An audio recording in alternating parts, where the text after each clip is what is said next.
To Libya now, where airstrikes intended to cripple Muammar Gaddafi's regime continue. An international coalition that includes Canada is enforcing a no-fly zone.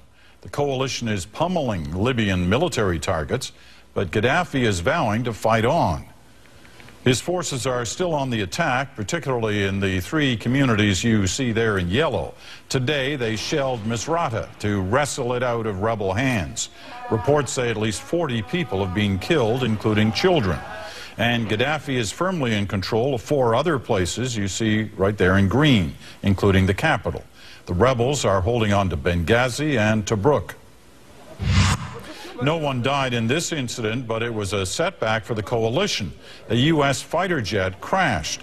The military says mechanical failure, not anti-aircraft fire, is to blame. The crew ejected and was rescued. And the first Arab nation joined the international effort today. 2 fighter jets from Qatar arrived at a base in Crete. One deployed to Libya shortly after.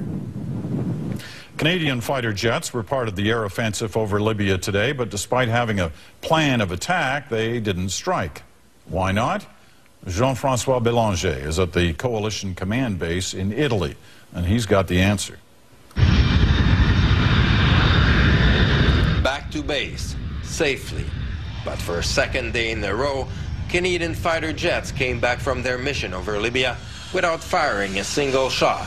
The pilots decided not to strike the ground targets they were assigned, thinking the risk for collateral damage was too high, despite their high-precision laser-guided bombs. After all, the operation's goal is to protect civilians. That's what Lieutenant Colonel Sylvain Minard kept in mind when he flew the first Canadian mission over Libya. That and the reports he's seen on TV about what Gaddafi did to his own people. We are really proud and really motivated to be part of this role. Obviously, we are here to defend Canada's moral values and ethical values. You know, human rights, democracy. This is the first time CF-18s have been sent on a combat mission abroad since Kosovo in 1999.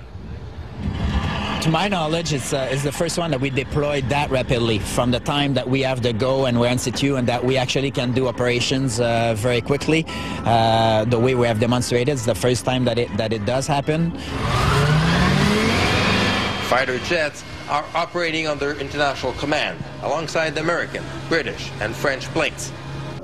The crash of an American F-15 earlier in the day serves as a clear reminder of just how dangerous the mission is. While we can't eliminate risk in operations such as this completely, I have great confidence and faith in Canadian pilots who are highly trained, practiced professionals who understand this mission and understand the risks involved. The fighter pilots and the other members of the Canadian forces have deployed in a record time here, yet they have no idea for how long they're going to be in Italy.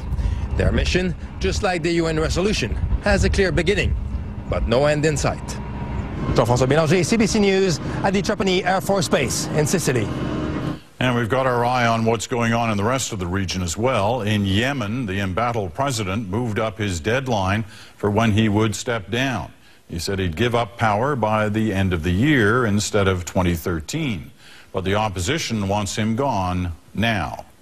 Some of his key supporters, including a top military commander, have turned against him. That's why these protesters cheered on the army today. Much of Yemen's military is now on their side. And in Egypt, a fire broke out at the Interior Ministry. Thousands of police officers were protesting outside before it happened. In demonstrations last month, police had set fire to the same building.